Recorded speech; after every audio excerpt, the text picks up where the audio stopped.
colleges and universities. And finally, in 2017, in last year, we now have the law.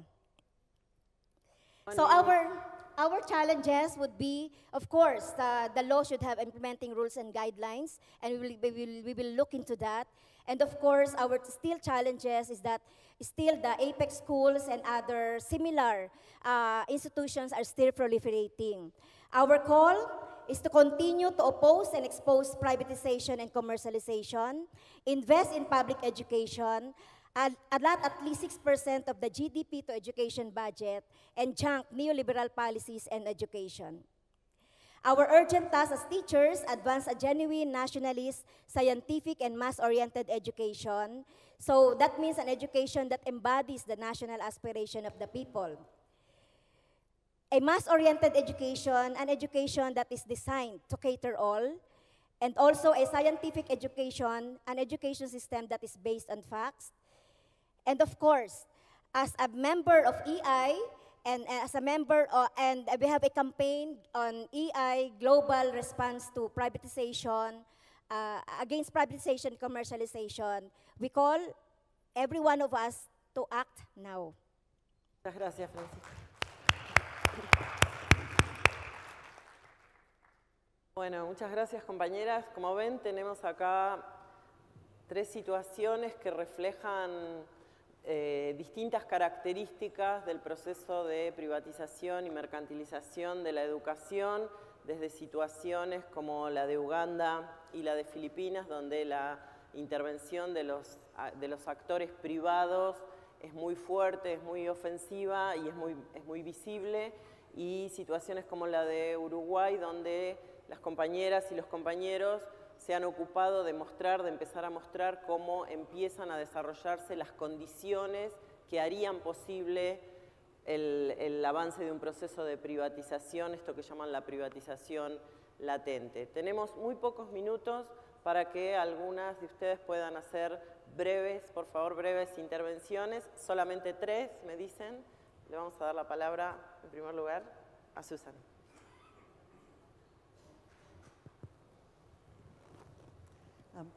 Thank you very much, and can I thank the 3 panel members and congratulate you and your organisations for the fantastic work you are doing in your own countries to stand up for the commercialisation and privatisation of education.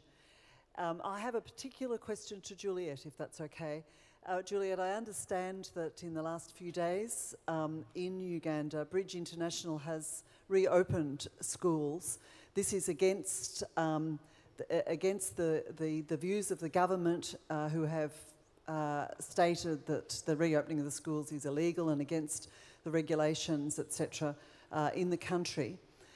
So I'd be interested if you could just give us an update on that, but and very importantly for us, I think, as a group, we would like to know what we can do, what you would like us to do, to help stand up against what Bridge International is doing in Uganda right now, and also, you know, more broadly, what Education International is able to do. Thank you. And wait for the other 2.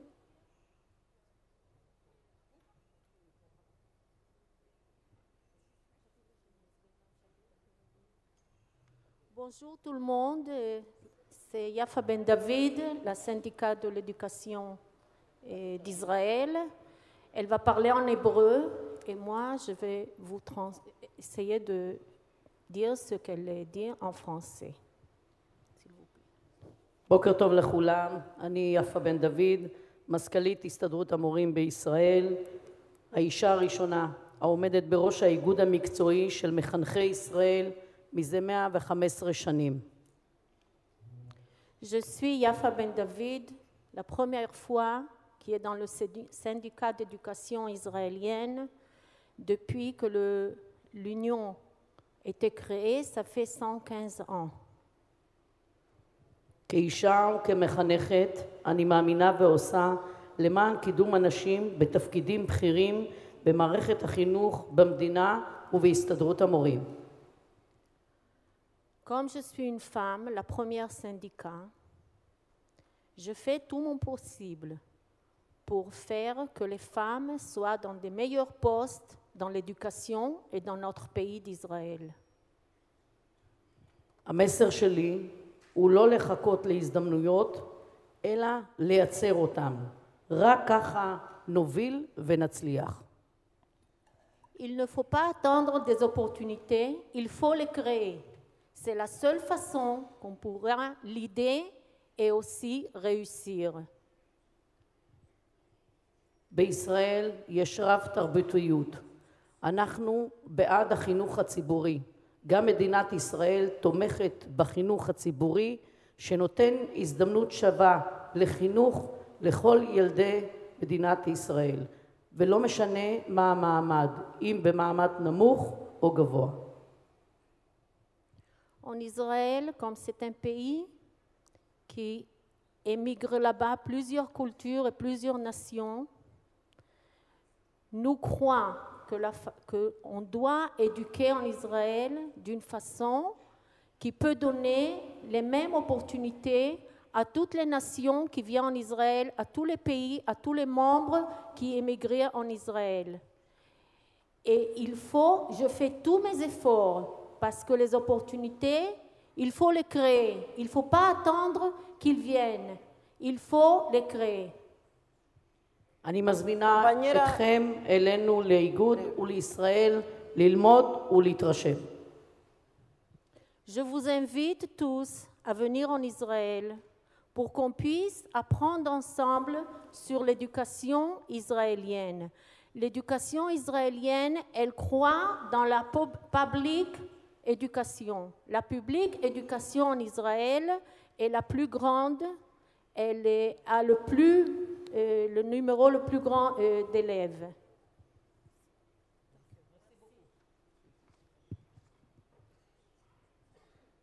Please, thank you for the opportunity. Please, thank you for the opportunity. I am Gifty Apamble from the Ghana National Association of Teachers from Ghana. Commercialization and privatization of education is a threat to the jobs of women. When we realize that in the education sector, women are the majority who are employed here. Every woman must take this campaign very serious because it is a threat against the very existence of women. We have cultures in our various countries to protect. And every country is educating its citizens to become citizens first and foremost of that country. And therefore, every educational sector protects the culture of that place. Looking at the way commercialization and privatization is going, our very existence, our cultures are threatened. And that is why every citizen in every country must be concerned with this phenomenon. And in Ghana, we have managed to get the politicians to understand the issue. We, together with other teacher unions in the education sector, are campaigning against it. We have done research. We have got evidence to show that the system is bad for the development of citizens of the various countries. It is rather targeting the poor and making them more poorer. Because as they pay the fees daily, they do not know that at the end of it, when they add up, it is so much that they have no idea about it. We are not robots, and we are not prepared to train our children to be robots. And therefore, every woman who is interested in the well-being of children must be interested and campaign against this phenomenon. Thank you. Compañeras y compañeros, tenemos una limitante de tiempo, ya los otros salones se van a venir hacia acá. Solo podemos hacer una intervención, dos intervenciones más, que es la compañera Fatima y la compañera que está acá, y Yamile. Tenemos una respuesta pendiente. Exacto, hay una respuesta pendiente, pero no tenemos tiempo. ¿Qué podemos hacer? Intervenciones 30 segundos. Ah, bien corta. 30 segundos para respirar. Fátima da Silva, de Brasil, y de la Internacional de Educación para América Latina. Lo que tenemos que llevar en cuenta que el proceso de privatización de los años 2000 en todo el mundo es un proceso distinto de lo que pasó en el ciclo pasado. Es un proceso de las fuertes corporaciones económicas que aplican en la Bolsa de Valores mundial. E é também um processo que conta com o apoio do Banco Mundial, da Organização Mundial do Comércio e da própria ODE. Ou seja, fazer o enfrentamento contra a privatização exige também que tenhamos uma forte campanha enquanto esses organismos multilaterais. E há um forte desprestígio de todo o setor público educativo por parte destas organizações, patrocinados com seu dinheiro, e por los governos de nosso país, que desvalorizam as escolas públicas, as universidades públicas e, consequentemente, o trabalho também de los professores e de los maestros, com as avaliações estandarizadas e com os grandes meios de comunicação, desvalorando toda a educação pública de nossos países. Então, se garantizar isto significa garantizar a educação como um direito humano universal, que estas corporações e os governos estão ameaçando e sacando de nossos pueblos e de nossa gente. Enquanto sindicatos, não há outra alternativa, a luta permanente. Yamile. Sí. Gracias, Fátima. Bueno, les vamos a pedir disculpas porque no tenemos tiempo para seguir con las intervenciones. Yo quisiera darle la oportunidad a las compañeras de que tengan 30 segundos para remarcar algo, y le quiero pedir a Juliet finalmente que haga una respuesta concreta a la pregunta que había hecho Susan. Estamos con Francis. 30 segundos.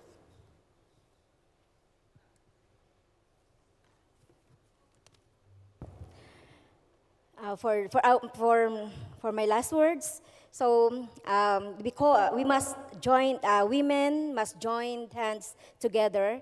We call on our government agencies to protect and provide its people for quality education, and always bear in mind that they are duty-bound, that they are duty-bound to give free public education to their people, that education is a right and a public good.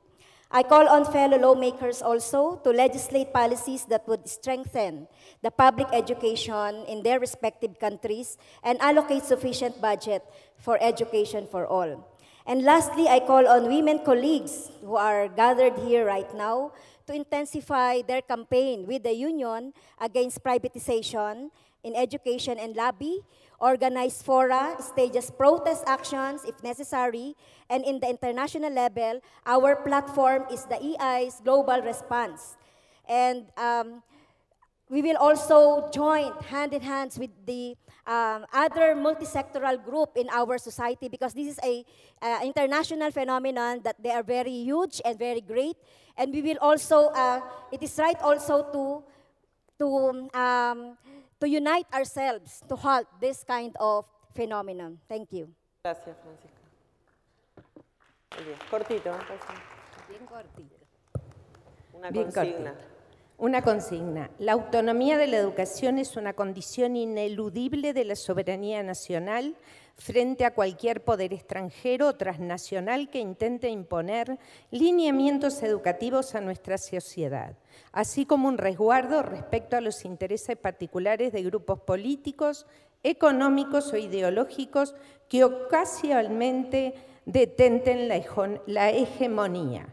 No esperemos que la privatización y la comercialización esté instalado en nuestros países, en muchos ya lo está, para hacerle frentes. Mujeres y hombres, unámonos para que esto no suceda y no siga avanzando.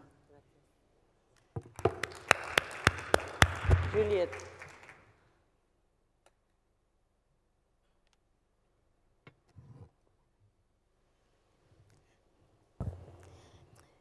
Thank you. I begin by appreciating all of you for your contributions and end by calling upon all of you.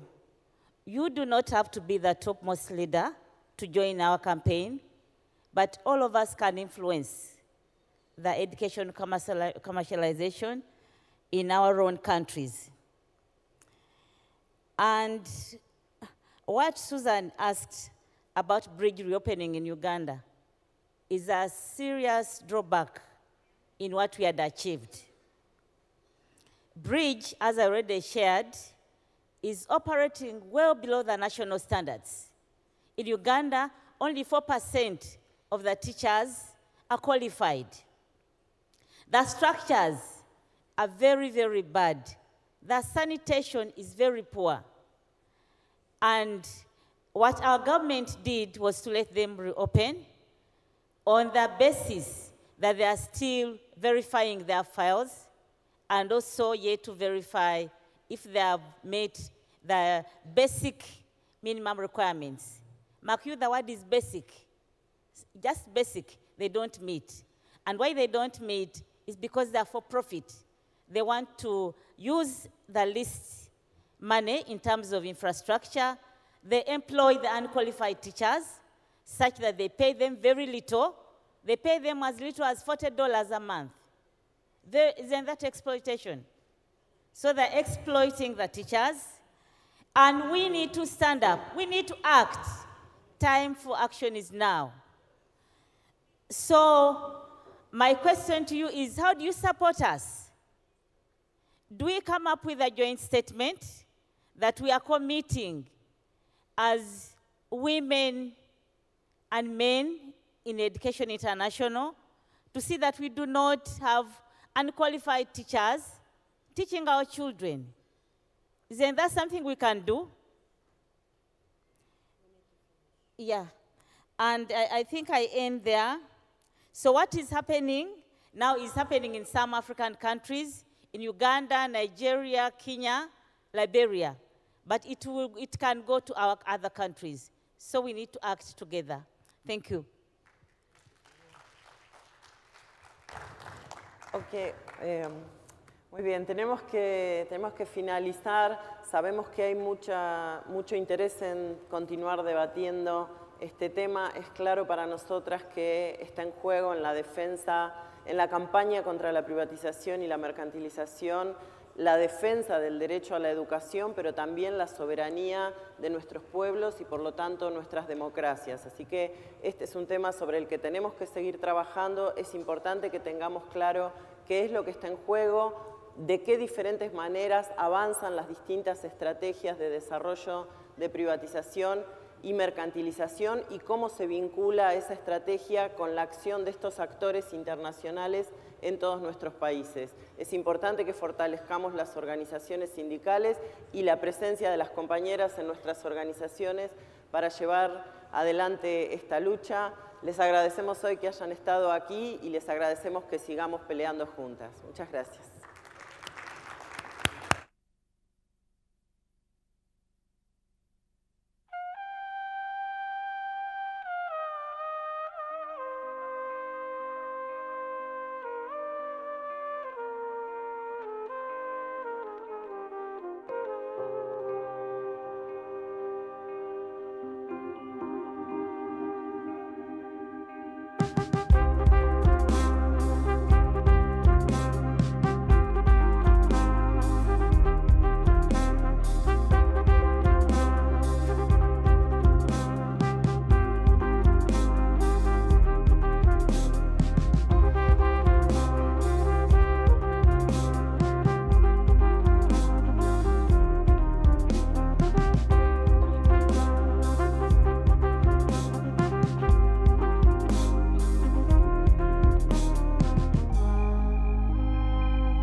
our closing, can I ask the rapporteurs from the sessions we just held to come and be available here along this side of the hall when it's your turn.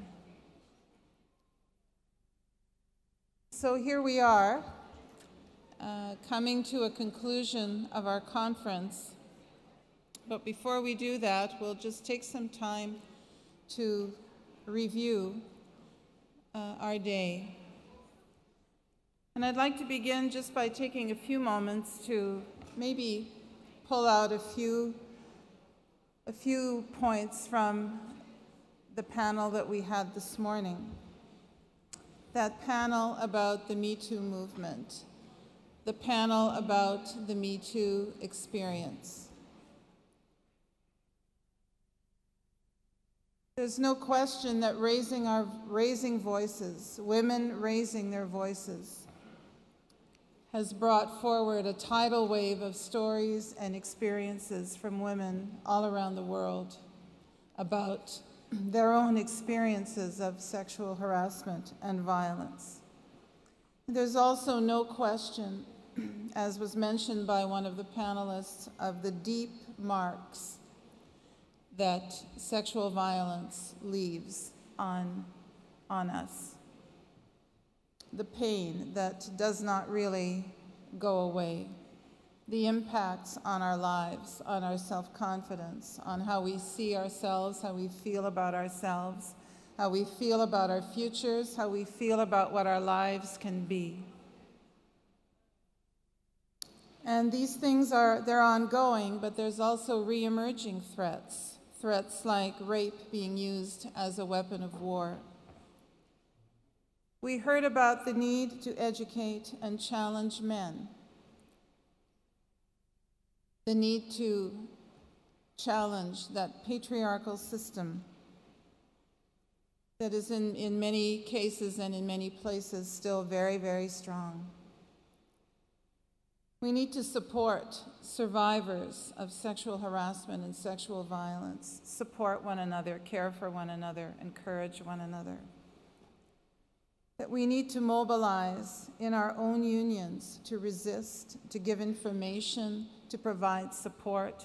And there were many ideas that were shared about strategies that we can use to do that. And probably the most memorable is that stop, baraka, stop, that's enough. It's time for change. I'd like to now move on to the reports from the sessions. And so we'll start with the report from the Gender Leadership and the Commercialization of Education session, the one that was held in the room here. Are we ready to go for that?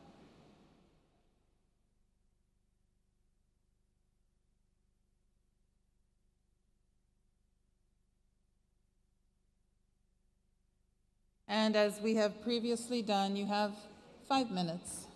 5 minutos.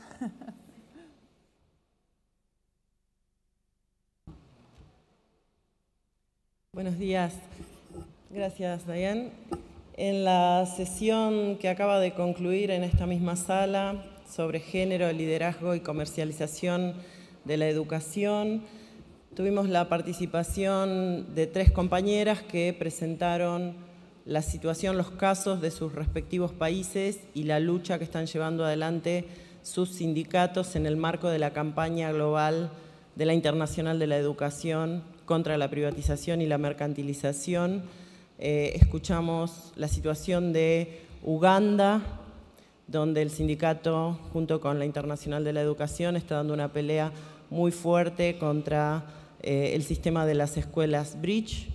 Escuchamos también el caso de Filipinas, donde el proceso de mercantilización se desarrolla especialmente a través de la instalación de las escuelas APEC, y también allí tenemos al sindicato junto con la Internacional de la Educación en una campaña muy intensa denunciando esa situación y lo que implica en términos de lesión del derecho de la educación y de los derechos de trabajadores y trabajadoras de la educación, y por supuesto, como también en el caso de Uganda, de vulneración de la soberanía de los pueblos de esos países. Y también escuchamos el caso de Uruguay, donde las compañeras y compañeros de los sindicatos están haciendo visible y denunciando el desarrollo de lo que llaman una privatización latente, esto es, de la progresiva instalación de condiciones que favorecerían en el futuro el desarrollo de un proceso de privatización y mercantilización, incluso en un país donde la tradición del sistema educativo público es muy fuerte, aún es muy fuerte. En el panel pudo verse muy claramente la importancia que tiene la campaña global contra la privatización y la mercantilización de la educación en términos de favorecer nuestra comprensión y el desarrollo de nuestras estrategias para abordar un fenómeno que en la actualidad expresa una de las políticas, una de las formas más agresivas de desarrollo del capital transnacional a nivel global, y la importancia de que nosotras visualicemos cómo este proceso se desarrolla más allá de lo que acontece en cada uno de los países, como una estrategia de actores internacionales que requiere de actores transnacionales, que requiere de los sindicatos la construcción de una estrategia internacional de intervención de las trabajadoras y los trabajadores de la educación en la defensa del derecho a la educación, que es al mismo tiempo la defensa de la democracia para nuestros pueblos. Muchas gracias. Gracias, Jamile. The next session was Boosting Women's Leadership Through the Leading to Choices Manual, and there was a session in the Plenary room and then another in Ulrike, is that right? Yes? So can I invite the first rapporteur?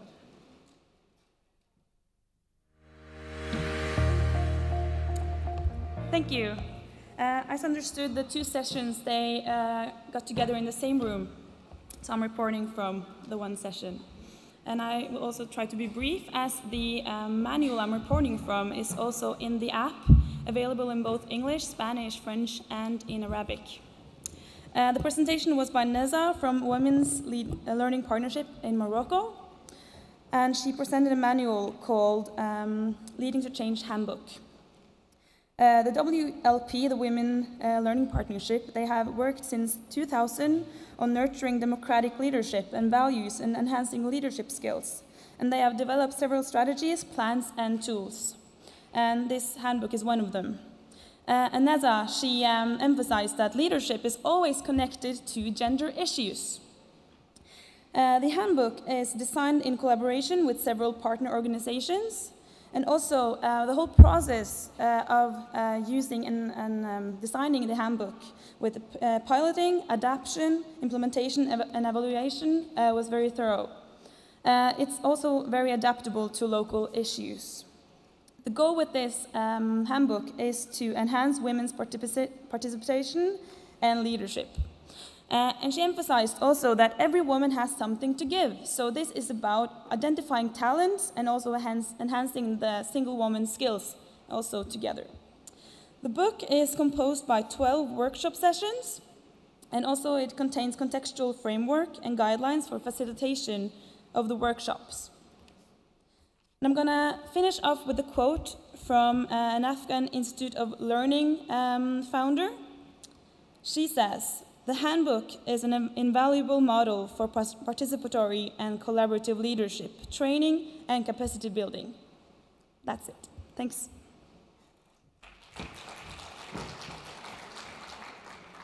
Thank you. The next workshop was Taking the Lead in Addressing School-Related Gender-Based Violence. I'd invite our rapporteur from that session, please.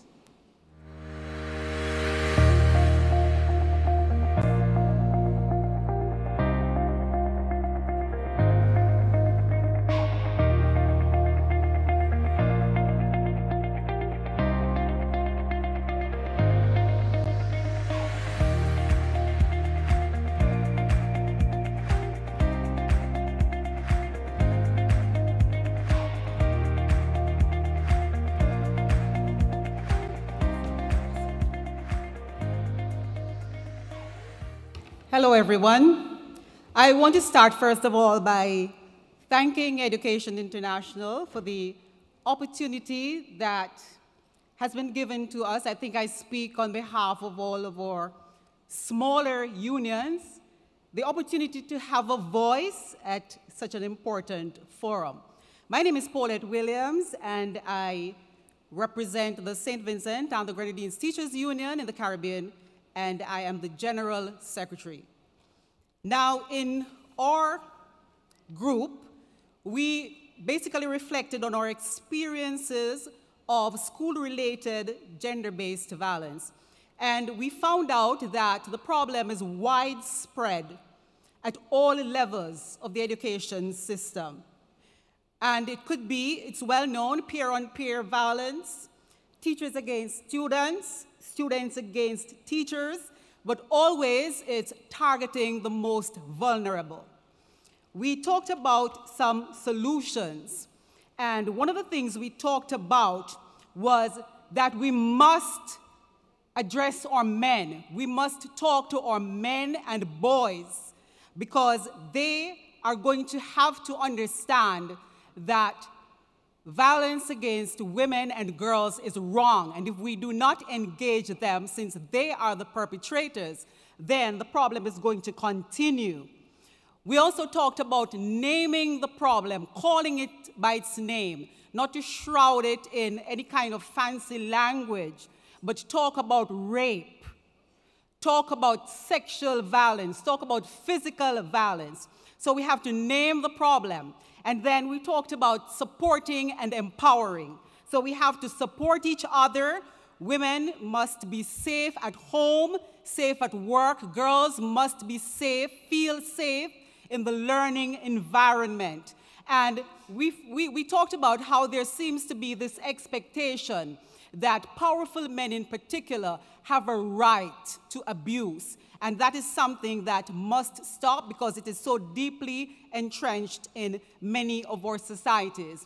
Another important thing we talked about was drafting a code of conduct that, as at the union level, we can initiate that, and also lobby to get the education authorities to adopt that code. But the most important thing, I think, well, one of them would be the research, because in conducting the research, then we will know exactly the magnitude of the problem we're dealing with, and so we can initiate the measures to address it. Thank you very much.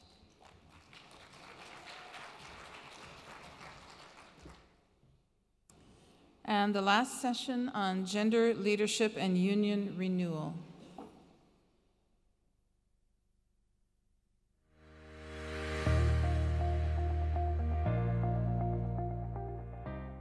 Good morning.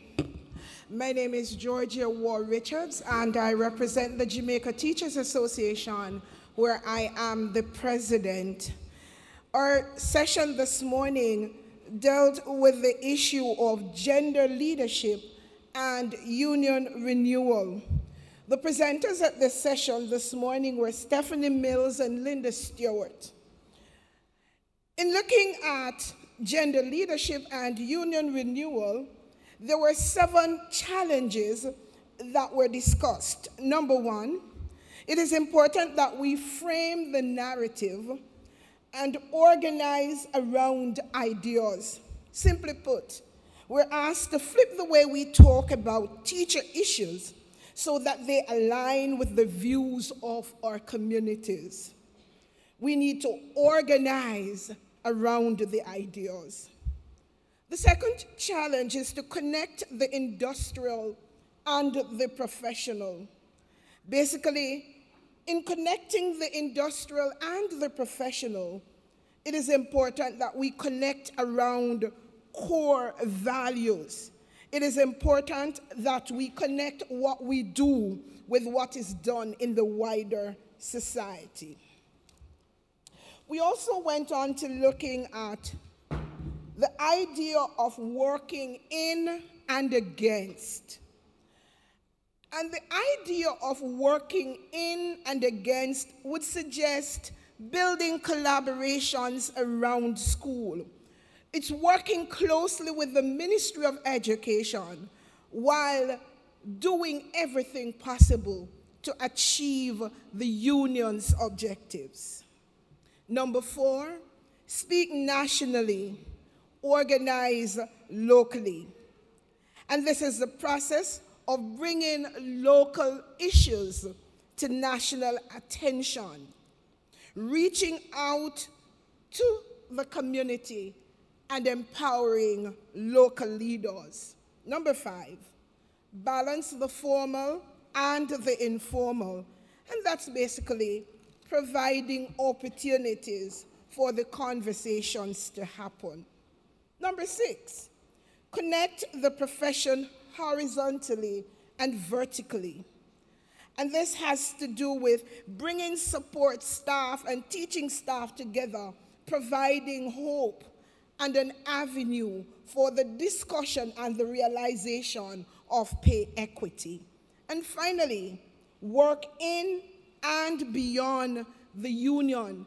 And that's basically networking, creating alliances outside of the organization, seeking partnerships with entities that will support the work and the view of the union. Thank you so much.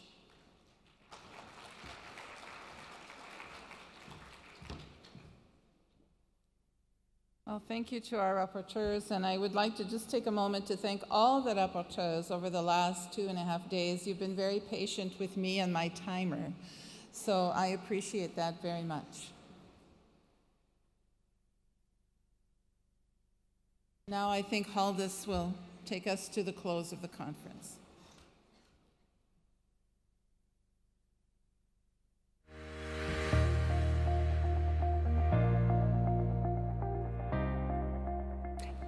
Hello, everyone. You still awake? Yes, good. First, thank you also to you, Diane, for sharing us through all those feedbacks that we've had in the sessions through these 3 days, and also for chairing the panel this morning. Do you have your devices with the app? That's what you need now. If you don't have your app, see if there's someone around your table that has the app and sit next to them. What we're going to do now is that we're going to try to use the app for some interaction within the room. We have the goal in Education International of going constantly more paperless. We hope when we come to our World Congress next year that it will be paperless. It is the same app that we are using here for this conference that we will further refine to use at World Congress. That means, my friends, that you have the opportunity to be the experts in your own unions on the app while preparing for World Congress next year. So I really hope that you've been using it here so you can go home and be guidance and teachers. Whether you are going to World Congress or not, you can still offer your services to whoever is going. When you're in the app and you find under Event Guide and you scroll down, you will find the quiz. What is going to happen now is that you don't have the questions there. When you open it, it will only be the alternative answers. The questions will come on the screen in 4 languages. So let's try and have a start. We'll try with question number 1, which is, which was the first country to grant truly universal suffrage? Which means allowing women to vote and run for office. You have to see the question on the screen. These are the alternative answers, A, B, C, D. Now you can open question 1. If you think it's Denmark, you press A. If you think it was Russia, you press B. New Zealand, press C. Finland, press D.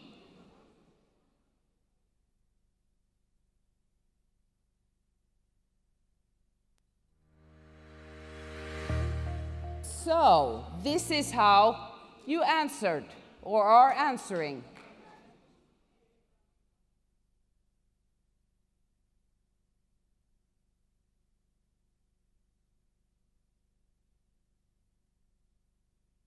Do you want the answer? The answer is Finland. Finland granted women full suffrage in 1906. New Zealand, although not actually a nation until 1907, previously granted women the right to vote, but not to stand for office, which was in 1893.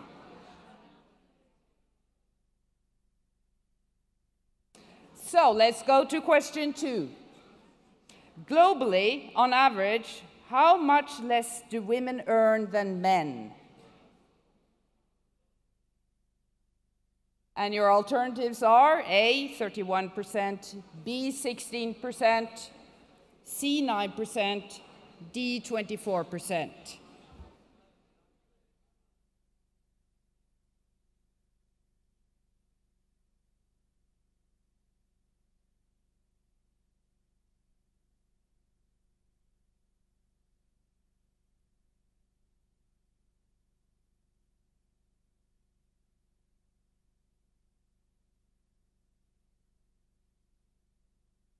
Still moving.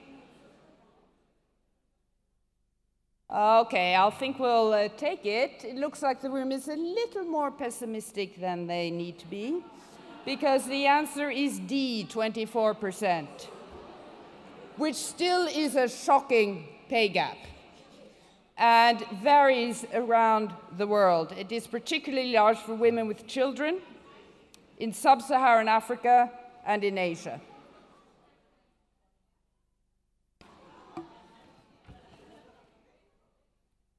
Question 3. We have still here. How many countries have passed laws stipulating equal pay for equal work of equal value? A, 128, B, none, C, 27, D, 59.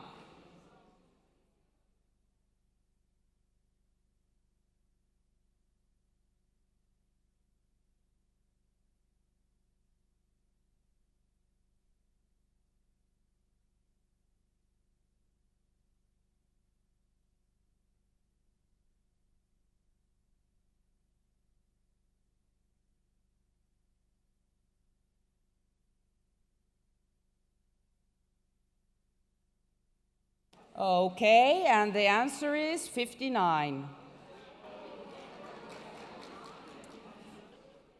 And I would like to highlight that last year, in 2017, Iceland became the first country to introduce legislation requiring companies to prove pay equity or face fines if they don't. Go Iceland, yes. Question 4. How many women have been EI presidents since the creation of EI in 1993?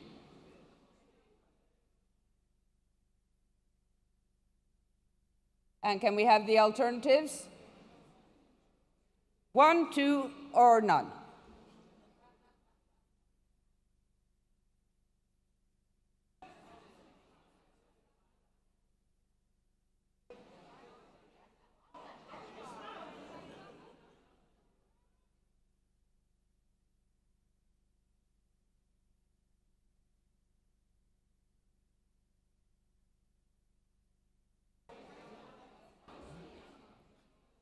Okay, my friends, the 4% that pressed 0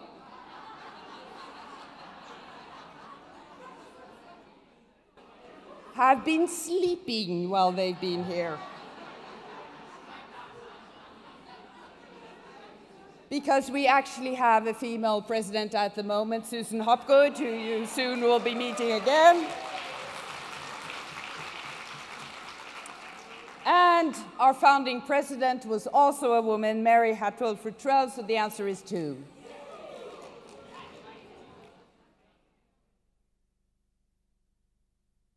Now, before every Congress, we've had a quadrennial survey on gender equality. So what percentage of EI member organizations that actually responded to the 2014 quadrennial survey on the implementation of EI's gender equality action plan? Long question. How many of them have achieved gender parity in their highest decision-making structures? We're talking about gender parity, not reflecting their membership, but gender parity. 31% of the affiliates that answered, 41% or 51%.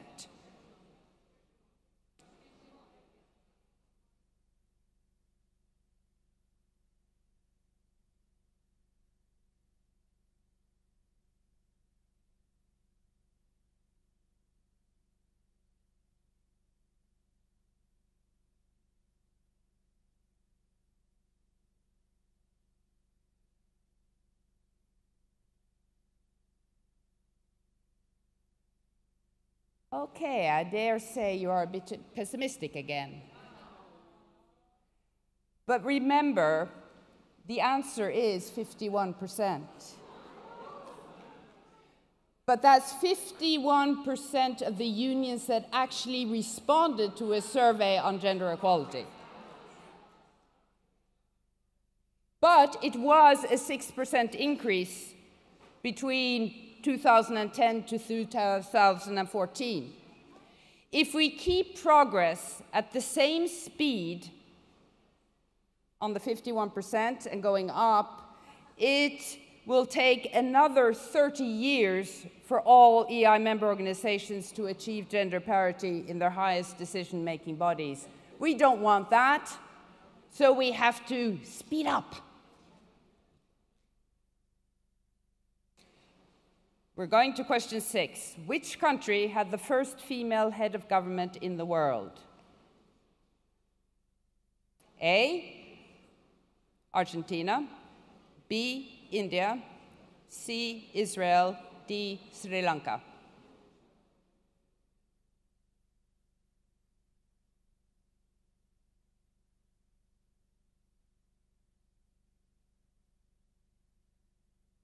Oops, we're being censored here.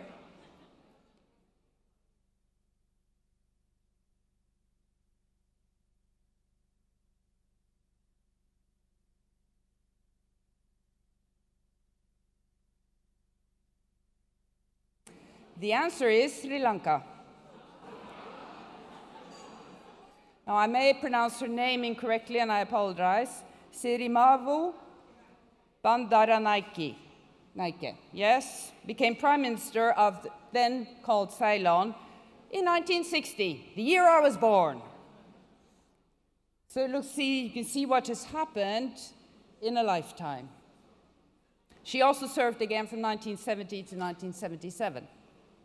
The next female heads of government were Indira Gandhi in India in 1966, so you were close, all the Indians. We had Golda Meir in Israel in 1969 and Isabel Perón in Argentina in 1974. So all countries have had female heads of government. Question 7. How many countries have had a female prime minister or president?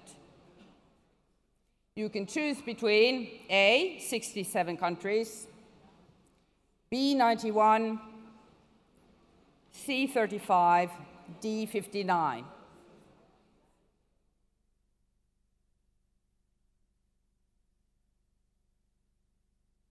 And remember, these does not include queens and monarchs and sort of acting leaders and so on.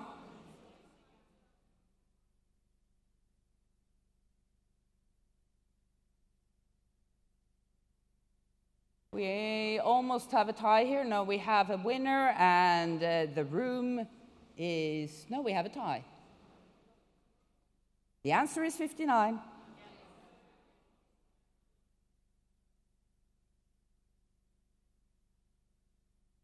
We're going to go to question 8.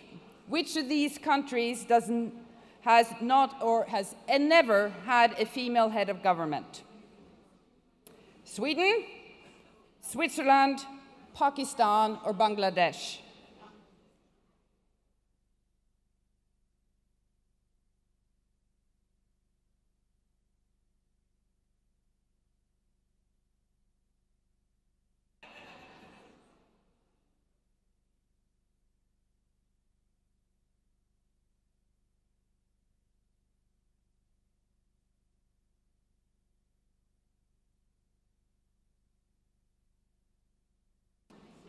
And the answer is Sweden.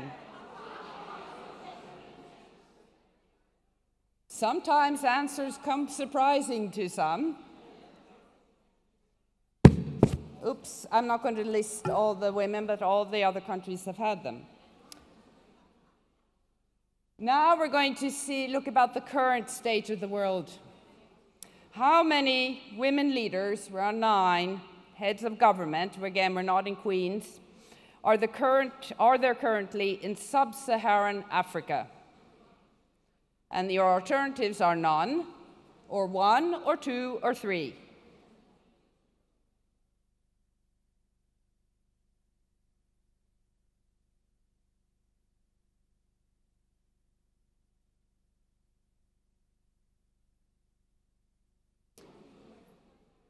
And the answer is, as you have said, 1, alternative B.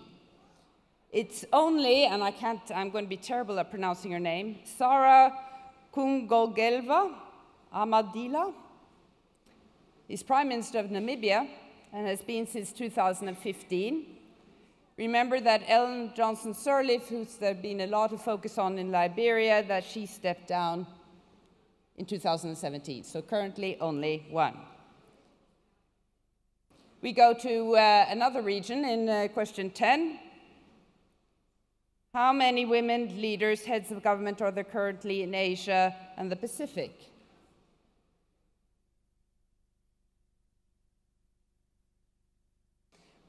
One, 2, 3, or 5?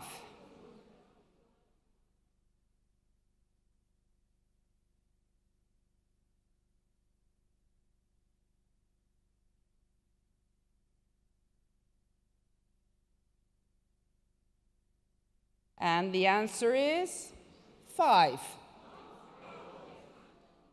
Bangladesh, the Marshall Islands, Myanmar, Singapore, and New Zealand.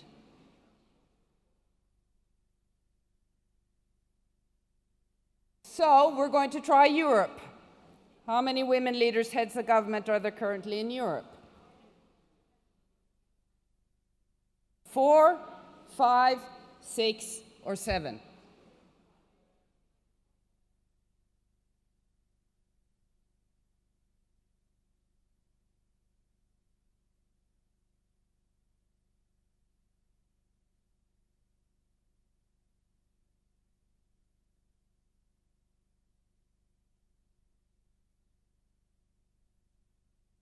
Not bad.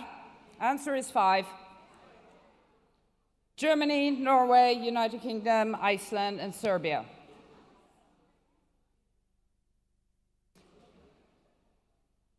Now we have to do all the regions. So how many women leaders are there currently in North America and the Caribbean? 1, 2, 3, or 4?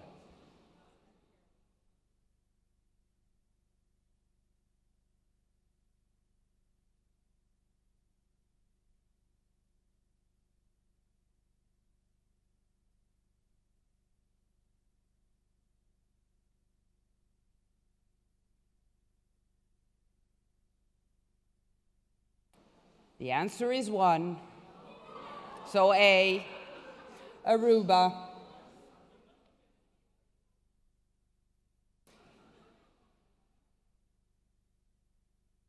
Next region, how many women leaders, heads of government, are there currently in Latin America? None.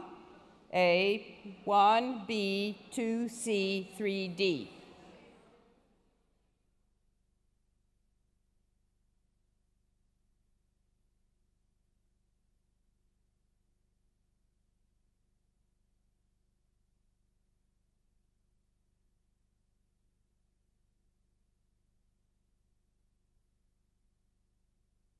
Okay, the answer is 2, Chile and Peru.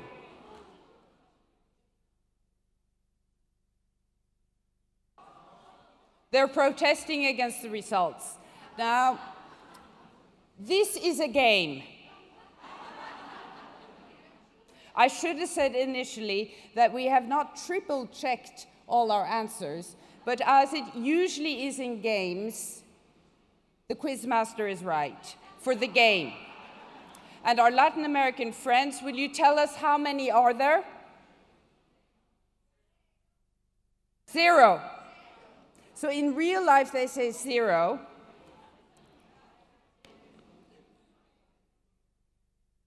And the play game, Chuez says 2. That's worse in real life. So we'll see if we got it right on the next region. How many women leaders are there currently in the Middle East and North Africa?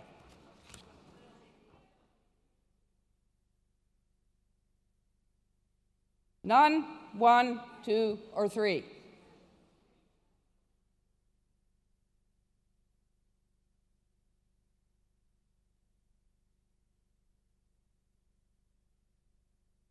Got your voting? A0, B1, C2, D3.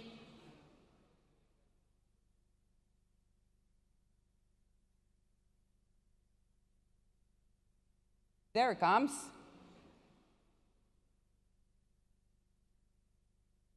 And I fear that we have our answer right this time. None.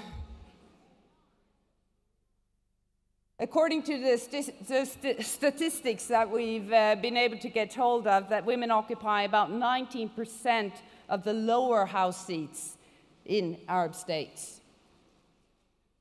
Most optimistic number we could find. Then we can ask, where I'm 15, which country has the largest share of women in the national legislature in the world?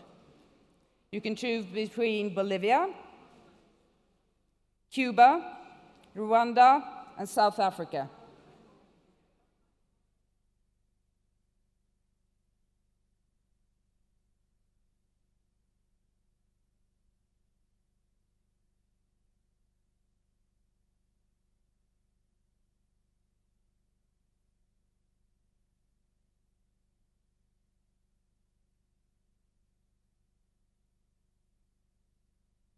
And here you are right, according to the answer I have, and I believe it's correct. It is C, Rwanda, where women hold 64% of the seats in the lower house. They even have passed in their constitution that at least 20% of the parliamentary seats must go to women. Go to 16. Some of you saw the first day the slides of the Nobel female laureates through the years. And 104 individuals have won the Nobel Peace Prize. Now, we've chosen the one that's awarded in my country. How many of the Peace Prize laureates were women? 12, 16, 21, or 28 out of 104?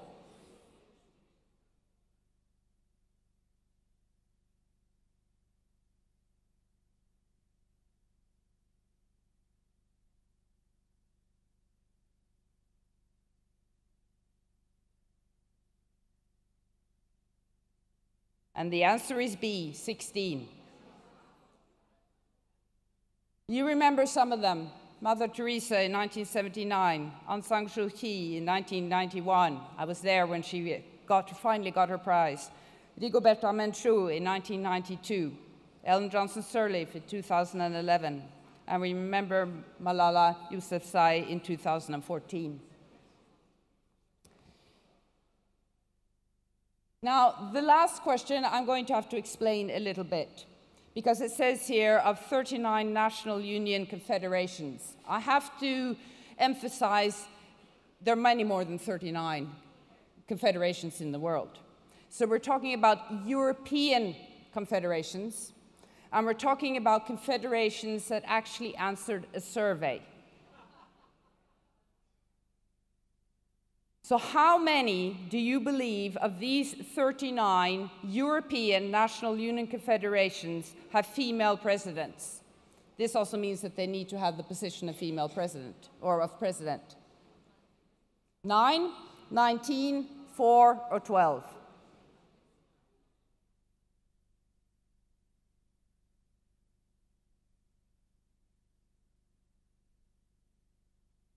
4. Oh, I gave you the answer before we got the thing. We're getting towards the end. Oh, let's see how you voted anyway. No cheating, no cheating.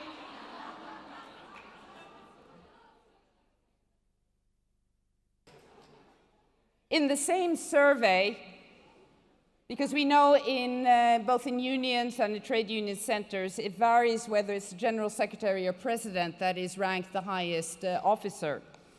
And there were only 9 out of the 36 general secretaries from the surveys that responded that were women.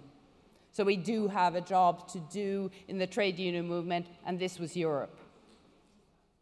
And that concludes the quiz of the EI World Women Conference number 3.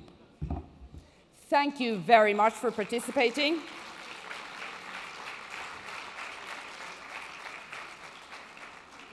And you have proven that you are app experts. Take that expertise home with you and train the men at home. And you men who are here, you can train the other men too. But we have a little prize award here. I'm going to award a little prize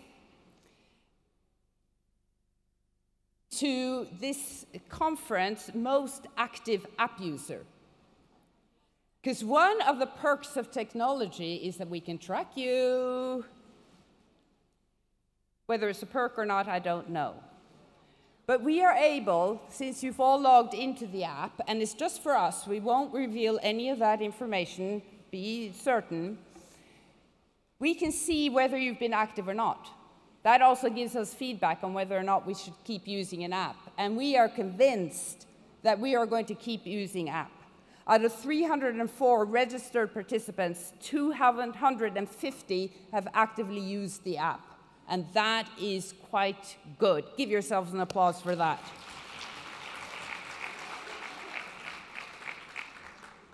But there is one who has used it most actively used the app. And I hope that she is here. Eva Munk Immertrøy from BUPL Denmark, are you here? She's not here. Is anyone from BUPL still here? You know what? Be careful, because when we can track you, we also out who leaves early. But that said, we will make sure that Eva gets a little prize, because she's been the most active user, so we think we can call her our app lady.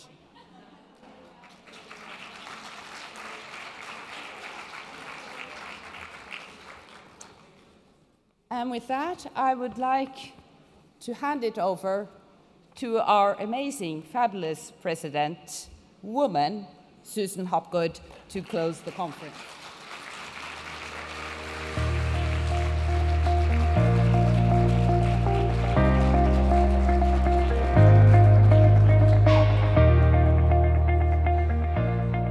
So wasn't that just great fun? And hopefully we've all learnt something as well. Sisters and brothers, we've reached that point where we must end our wonderful conference and just take a few minutes to reflect on the last few days and to also recognise all of those who've made this conference such a wonderful success. They say that time flies when you're having fun. And I must say that for me, the past 2.5 days have passed so quickly. It doesn't seem like that time since I was standing here to open the conference on Monday morning. And it is an atmosphere of fun that I've felt as I've participated in conference sessions and spoken to participants over the last couple of days. As teachers, as educators, we all know how important it is to inject a sense of fun into learning. So I'm very happy that we've also been able to enjoy ourselves as we've learnt more about each other's experiences of negotiating the Leadership Labyrinth during this 3rd EI World Women's Conference. But underlying that enjoyment, we have been grappling with the very serious issues which impact on women every day, in their work, in their unions and in society, and also the work our organisations are leading against the negative forces impacting on the achievement of free, inclusive, equitable, quality education for all. We've had some fantastic full report backs on the sessions throughout the conference, so I'm not going to repeat those now. I have to say that those report backs have been such a highlight of the conference. For me, sometimes report backs tend to be, just a little tedious actually, but there was nothing about those report backs that we've had that could be regarded as tedious. The fun that they were presented, the way they were presented, the ideas that they gave everybody in terms of what you talked about in your smaller sessions have been so important.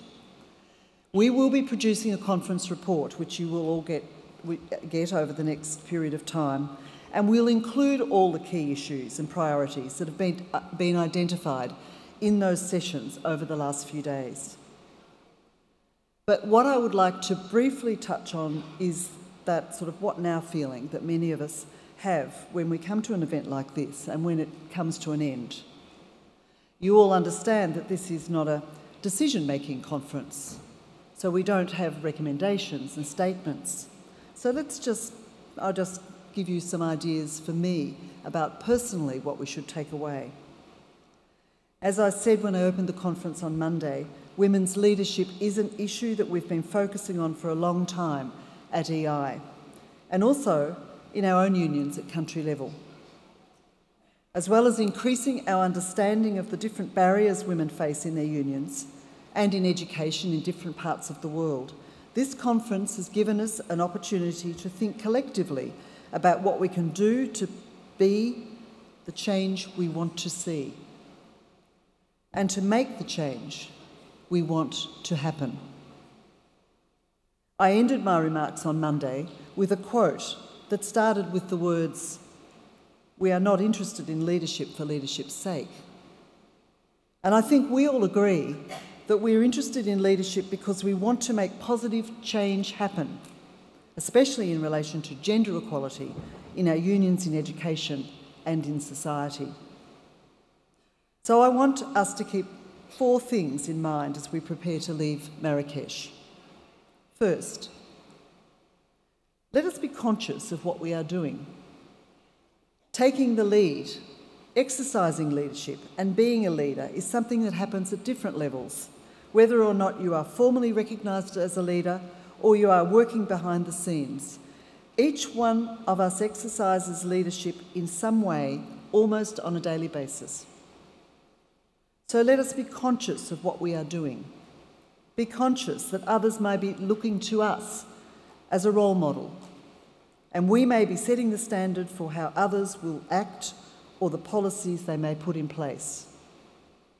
Let us make a conscious decision to lead in a way that advances gender equality in our unions and in education. Each of us must decide what kind of leadership that looks like for us, whether it's a matter of how we teach in the classroom or deciding which issues to support in our union. Advancing gender equality is all of our business, and if we are serious about it, we have to keep it front and centre at all times. So, let us be conscious of how we do that as leaders or every time we get an opportunity to take the lead. Secondly, to use a slogan many of you will be familiar with, each one, teach one. Mentor someone and find someone to mentor you. Mentoring is a critical aspect of making sure that women not only get into leadership positions, but that they stay in them, are well supported, and the pipeline of future women leaders is well supplied at all times. Building our mentoring networks is also a positive way to challenge the myth of competition between women who put themselves forward for leadership positions. As I said on the panel yesterday, nothing beats collective power.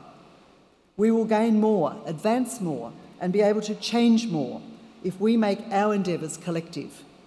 So as you leave here, think about who you can mentor or who can mentor you. And thirdly, we must be, and we must convince others to be, activists, because our trade and human rights beliefs are dependent on our collective solidarity and action. And last but not least, I call on each and every one of us to focus on balance. If you work yourself to the ground, you'll be in no position to make change happen. If you work yourself to the ground, you will show a negative example to those working with you, who may be aspiring to be in your position one day. We talk about work-life balance all of the time, but very few of us manage to actually make it happen in our lives. The work we do is serious work. It demands focus, commitment, a willingness to work hard, very hard, and all of that requires energy. Well, as you leave Marrakech, I invite each and every one of you to think carefully about how you do your work and to focus on finding balance between your work and the other aspects of your life. And that leads me to the thank yous, such an important part of us all coming together as a conference. I'd like to first of all thank our keynote speaker on Monday, Ulrike Lunacek. And in fact, I'd like to present Ulrike with a small token of our thanks.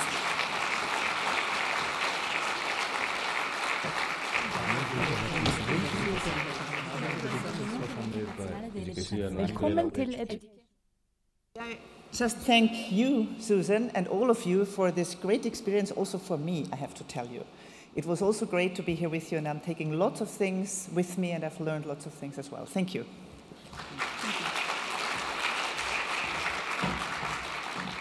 And let me also thank our guest panellists, Nora Files, Katia Iverson, and Zora Liwi. So let's thank them.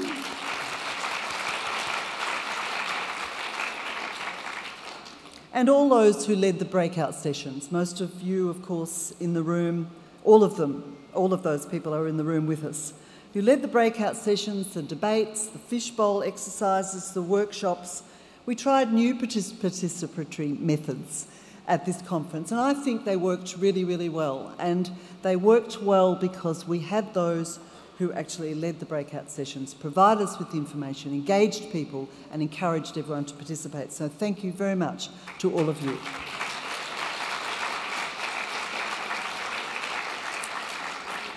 And I'd particularly like to recognise and thank our host unions, the local unions, SNECDT, SNEFDT, and SNESuP. Thank you very much for it.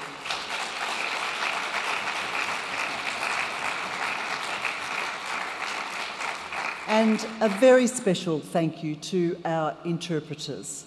We all know that without the interpreters, we cannot communicate completely with each other.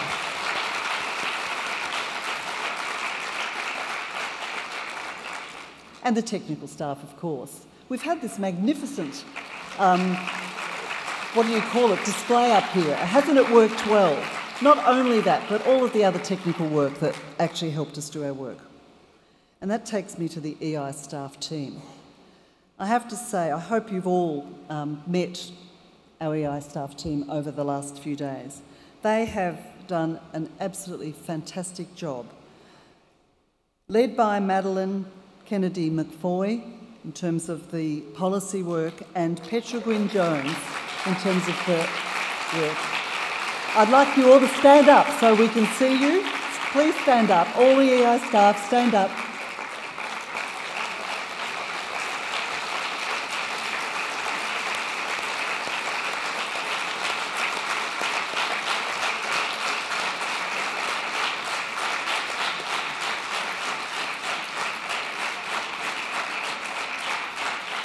You know, I have the privilege of working with these wonderful people all the time. And I have to tell you that their ability to remain calm under pressure and remain friendly and helpful under difficult circumstances, I think at times, really helps us actually achieve such a fantastic conference. The work has been going on for months. It's culminated in the last 3 days, so thank you very much. And lastly, I want to thank you, each and every one of you, the participants in this conference. Of course, you can't have a conference without participants. So I want you to thank yourselves and each other. Thank you very much.